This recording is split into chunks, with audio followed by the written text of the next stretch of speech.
Hello, and welcome back to the Lost and Found podcast, the space where we're figuring things out in real time together.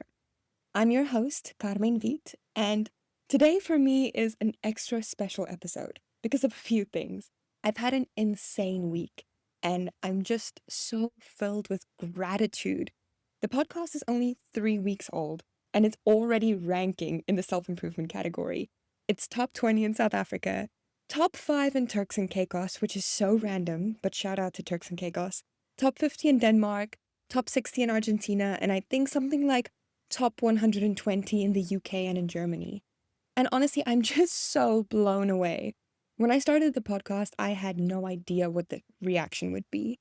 And you guys have been inviting me along on your walks, into your kitchens, into your car, listening to my ramblings, my voice, however you go about your day. And I'm just so grateful for that. I mean, creating a podcast is a pretty intimate thing because it's like I have a long conversation with you twice a week about things that have been on my mind, what's been going on in my life. And it's scary at first. But right now, I can really truly say that as I'm going along, I'm finding my voice more and more. And I'm caring less and less what people say who aren't supportive. I mean, that episode I released on Monday about the politics of desire, that was all about power dynamics and sex. And I was so hesitant to put that out there because, who knows who's listening, who's judging. But the reaction I got was mind-blowing. So many people reached out to me and said that they never knew there was a language for what they'd been feeling.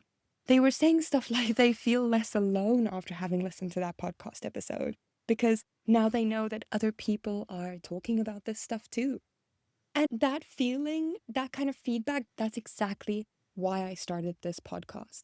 I wanted people to feel like they're not alone in figuring it out, not alone in trying to build something that matters, Wow, so thank you for the reaction to the podcast, for the support.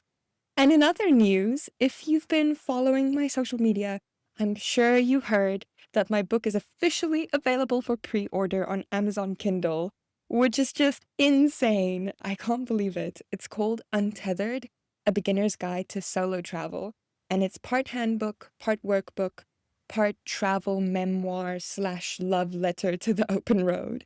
It's like everything I know about travel, about life.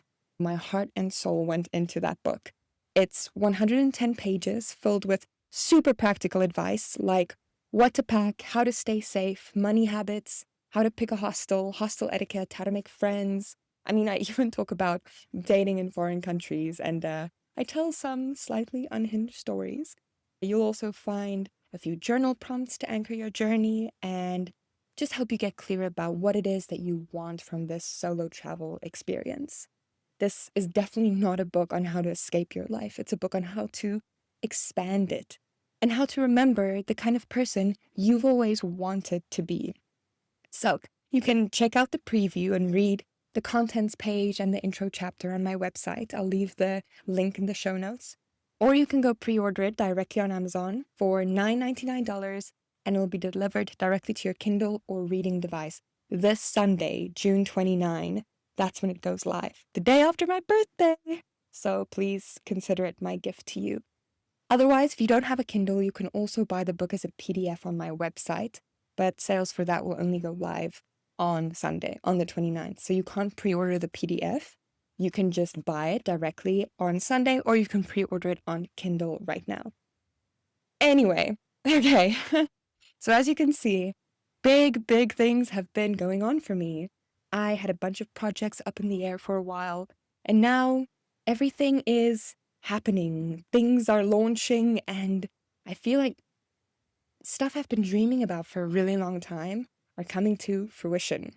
And that really made me think about, this whole thing about personal projects in our 20s, how we approach goals, dreams, things that really mean something to us, stuff we want to work towards specifically when we're out of university, when no one's looking over our shoulder.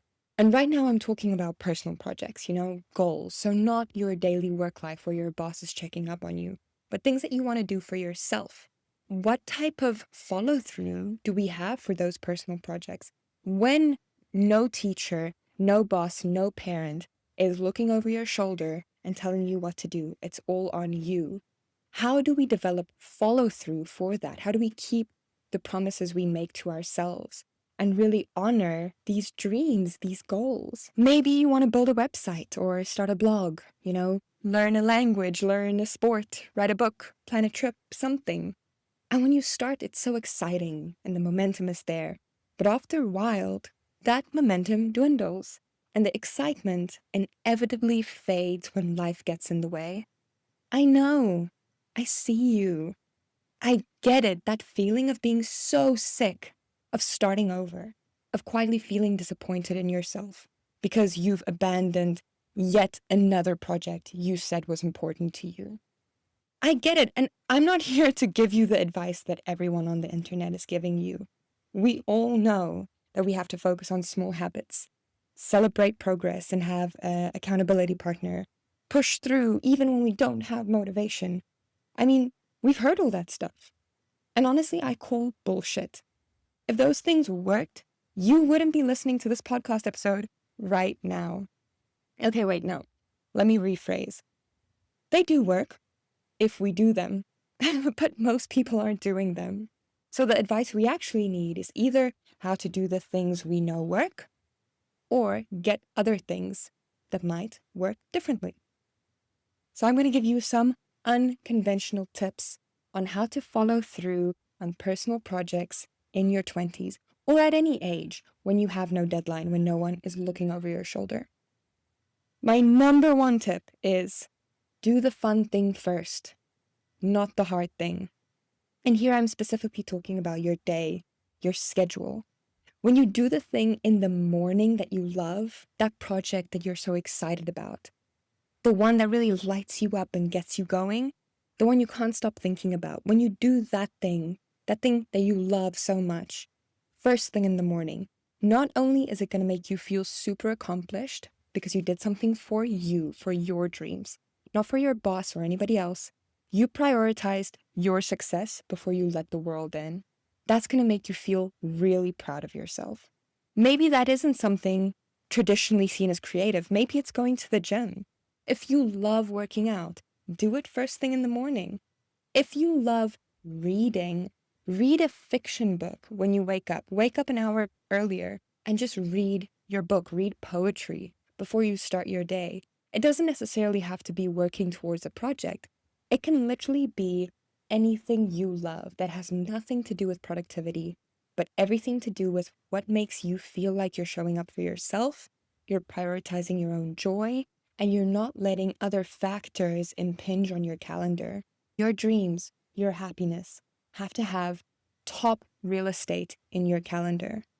I mean, people always say tackle the hard stuff first thing in the morning, eat the frog. Ugh, that sounds awful. If I had to wake up every day doing that, I would dread the day. And who wants to dread the day? If you hate working out, why are you waking up every morning at 5 a.m., dreading the day, going to the gym, grinding it out, then going to work, grinding it out, and thinking that you're going to come back after all of that and still have energy left to write your book? No. If you love writing, wake up early for that.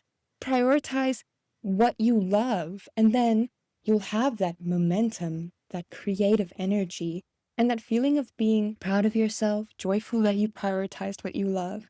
That will trickle down into the rest of your day, and you will have more energy at the end of the day to then go to the gym without starting your day with that feeling of dread. So for me, personally, I love working on my creative projects, building my business. So for the past 2 months, the first 3 hours of my day was exclusively dedicated to creating.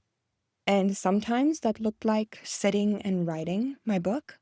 Other times it looked like scripting and recording podcast episodes, or sometimes it was just taking long walks to allow my thoughts to have some breathing room. And if you do it this way around, if you do the fun thing first, you'll feel like you've already had such a big win that day. And that momentum and that feeling of fulfillment is going to spill over into your day, and you'll be more alert, more focused, and less resentful for other things you have to do. Starting your day with joy isn't laziness, it's strategy. I do not want to wake up to a to-do list or this feeling of dread. I want to wake up excited for what I'm going to work on. The world gets a better version of me when I start the day doing what makes me feel alive, not what makes me feel obedient. Your dream, your joy, deserves to be on top of your calendar. Okay, next point. You're not a perfectionist, you're a procrastinator who's gaslighting yourself. Please, you do not need a better morning routine. You need to close your 38 open tabs in your brain and do the thing that actually matters before your mind gets hijacked by the algorithm. Some CEO, I can't remember his name, but he said, by the time they try, I've already failed 10 times and found 10 better ways to do it. That's why I'm ahead. And I thought that was just such a finger-clicking moment. I want to read you something else. This is a quote, or I don't know what you'd call it, a little piece of writing I found on Pinterest, and it's anonymous, but it really meant something to me. And it says, talent and intelligence are abundant, but courage is not. There's someone out there living the life you want simply because they had the courage to act. They're not smarter than you. They're not more talented than you. They just took action when you didn't. They recognized that fear comes from inexperience, not incapability. You're afraid because you haven't done it yet, not because you can't do it. Inexperience is the problem to be solved, and it's only solved through having the courage to act. They realized that the worst prison in the world is having the talent and the intelligence to achieve something great, but lacking the courage to go out and do it. They understand that the regret from inaction is always worse than the regret from action. And here's the most empowering thought. Courage is not born, it is chosen. Courage is chosen. Stop procrastinating, stop waiting for it to be perfect. It can only become perfect once you start doing the work. Once you go through the movements of failing, of learning and bettering. That's the only way you can perfect your craft. You do not perfect your craft by sitting and waiting around for something magical to happen, overworking the same project, re-editing, never putting anything out there, and calling it perfectionism. It's not perfectionism, you're just procrastinating. Get over yourself. Put it out there. Risk embarrassment. That's how you learn. And that's how you actually become better. Okay, now the next one is going to be controversial. So take a deep breath. If you want to be offended, that's okay. It's okay. Don't worry. Now this one comes from deep personal experience. If you feel like you can't relate to it, then fine. Don't take it into account. But if you feel super defensive or you get angry about this, maybe that's your body showing you that there's some truth to this for you. Okay, so my third tip for following through on personal projects in your 20s for reaching goals, chasing your dreams, is break up with them. I'm going to say it again. Break up with them. Stop dating, in fact. If you're not insanely happy in your relationship, if they're not giving you motivation, making you feel fulfilled and supported, then they're just taking time away from you building the life you love, working towards projects and goals that really mean something to you. And I'm also going to tell you, don't just break up with them. Stop dating completely. Stop looking for someone. Stop swiping on dating apps and entertaining conversations with random mediocre people. Nothing steals more of your mental energy and your creative joy than these meaningless situationships. Worrying about people ghosting you, having to analyze every text. Baby, if you want to overanalyze something, take an online course in classic literature and go analyze that. I mean, Harvard, Oxford, Yale, all of these, they offer free online courses in almost anything you can think of. Do that, and then you won't have time to obsess over the guys who aren't texting you back, or the girls, whoever's listening to this. You'll build your mind, you'll build your knowledge, you'll be proud of yourself, and by the end of it, you'll have something fire to put on your CV. You're not too busy. You're just entertaining conversations with mediocre people on Hinge. So, Unfollow, delete, block the bad energy, and channel your delusion into your dreams, into your Google Doc, into your writing. I mean, I've done more in the past 2 months after having taken my energy completely out of dating and pursuing people and just focusing it on myself and what I want to achieve. I've done more in these past 2 months than I have during the past 2 years of being in and out of relationships and situationships and always worrying about some kind of drama and just having my nervous system go haywire because somebody is playing hot and cold with me. The right person will find you. And when they do, you'll have leveled up and you'll be glowing. So stop trying to get them to see your worth, always chasing, and start building something that makes people afraid to lose access to you. Okay. Next point. Do not get lost in fake productivity. I mean, making a new Notion template, reading another self-help book, buying pretty stationery or a new water bottle. That's not work. It's lovely, it's aesthetic, it's fun, but don't confuse it with actually doing the thing. Productivity isn't aesthetics, it's action. The Notion dashboard won't save you if you never open the draft. I think that we love to hover around our dreams. We circle them like they're sacred. We curate the vibe. We light incense and we light candles and we spend hours finding the perfect playlist. And then by the time we want to sit down and do the work, there's nothing left in us. The only ritual that truly matters is repetition, showing up, doing the work. And sometimes that looks like doing it messy, doing the work, even if it's not pretty. Another one, stop telling people about your projects before you finish them. I know it feels good. It feels like you're already doing something. Like the dream is already halfway real just because you said it out loud. Because they're going to clap for you. They're going to say, wow, you're training for a marathon. Wow, you're writing a book. And that feels good, doesn't it? But here's the truth. Most of the time, telling people what you're doing doesn't hold you accountable. It just gives you this fake dopamine hit that tricks your brain into thinking that you've already achieved something. Right? Because they're saying, wow, you're starting a blog. So it feels like you've already done something. And in a way, that takes away that push, that oomph you need, the motivation you need to actually do the thing. But also, sometimes when you tell people what you're working towards, what your goal is, they can just show up with all of their negativity and project that onto you and your dreams, all of their fears, all of the reasons why they didn't go for it.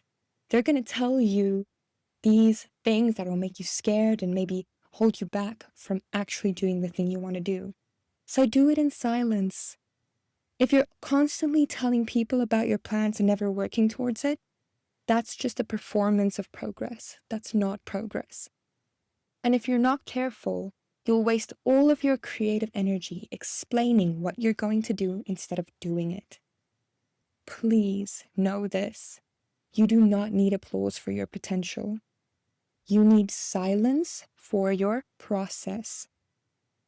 Build it quietly and then let it speak when it's done. Premature praise is a killer of follow-through.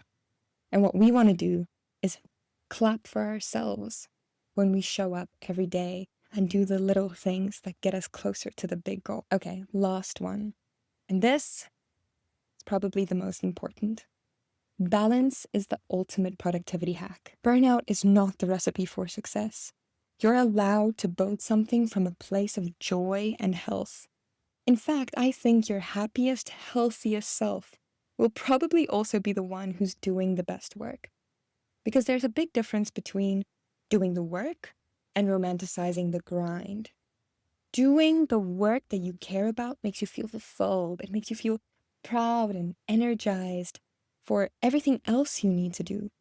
But grinding it out makes you feel depleted, resentful, and it's going to leave you constantly critiquing yourself, feeling like you haven't done enough, yet you're so tired. You can't just live off of coffee and chaos and call that creative flow. You want to finish a project? Okay, feed yourself well, sleep well, hang out with your friends from time to time, go outside, sit in the sun, read a book, eat plants, and then do the work from a place of joy and gratitude. You're not a machine, and your dream isn't a punishment. The energy you bring to your project, that's the energy you're going to get back. The moment you start approaching something with this sense of resentment or obligation, then you know you need to take a step back and remember why you're doing this in the first place. Take a break. Do something else for a bit. Replenish your creative energy. Refocus your why. Remember why you're doing this in the first place. And then come back to this project with a clear idea of, is this something I still want to do? Does it give me happiness? Or do I need to move on? Because it's also okay to put down a project and say, this isn't for me anymore. This isn't fulfilling me. It's just bringing me stress and a lot of self-critique. And then find a project that really does light you up. And know that the version of you who's healthy, loved, rested, full of sunshine, that's the version of you who'll write the best book, who'll start the best podcast. And please remind yourself what a privilege it is to be sitting here listening to a podcast episode on follow through, having the ability to go out now and work towards those dreams. And you're not sitting in a war zone, somewhere where your only worry is where you're going to get your next meal. That is privilege. Honor that privilege and do the thing that so many people out there wish they could be doing. Yes, I know, when you're looking at the mountain of work ahead of you, when you're thinking about this goal, this project, maybe it feels impossible. You feel far away from the finish line, and there's just all of the stuff that you need to do. Maybe it feels demotivating. Maybe it feels overwhelming, especially if you have a history of abandoning projects, especially if you know that you're someone who constantly has 10,000 ideas, but you never follow through on any of them. That can feel overwhelming. But I want to leave you with these two final thoughts. Firstly, true confidence doesn't come from looks or the outside or superficial things. It comes from following through on the promises you make to yourself. Because think about it, what does it actually mean to have confidence in someone? I'm confident that they will show up when they said they will. I'm confident that if I ask them to do something and they say yes, they will do something. If you don't have any confidence in anyone, you know that they're flaky. They're not going to show up for you. They're not going to have your back. And the same counts for yourself. True self-confidence happens one little decision at a time. It's making those small promises to yourself and keeping them, slowly realizing that you are someone you can trust. Until that belief in yourself becomes almost delusional second nature. That's how you build follow through. The second final thought I want to leave you with. If a project feels too much, if you see a mountain of work laying ahead of you, please remember, all anyone is really doing is finding fun little things to fill our days until we die. It's not that serious. Pick a dream or a project or something that really lights you up, that feels meaningful to you, where the work is enjoyable, where it's not just some illustrious goal that you want to achieve for prestige. Pick a project where the process makes you feel alive, not just the outcome. Because the secret is, if the work itself fills you up, you've already won, even before it's finished. Okay. Thank you for being here, and please know that the fact that you clicked on this episode already means you care about your project, your dream, or it means you're procrastinating, and in that case, please go do what you need to do. Right after you pre-order my book on Kindle, that is. I'll put the link in the show notes. Okay, that's it for this week. I'll see you on Monday after some feral birthday celebrations from my side. Don't forget to get a little bit lost this weekend too. That's where the magic finds you. I'll catch you next week.